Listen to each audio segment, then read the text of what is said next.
Diving into options trading means mastering the lingo. Liquidity is key. It's all about how quickly you can buy or sell without shaking up the price. High liquidity?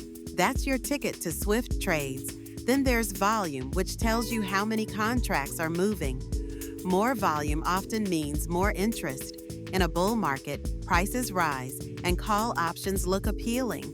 In a bear market, with prices falling, put options might be your best bet. Don't forget about moneyness. Options can be in the money, at the money, or out of the money, impacting potential profits. Leverage lets you control more with less cash, but manage your margin carefully to avoid nasty surprises. Keep an eye on expiration dates and time decay. Options lose value as they near expiration. Understanding premiums and strike prices is crucial too. With these terms under your belt, you're ready to tackle the options market confidently. Happy trading!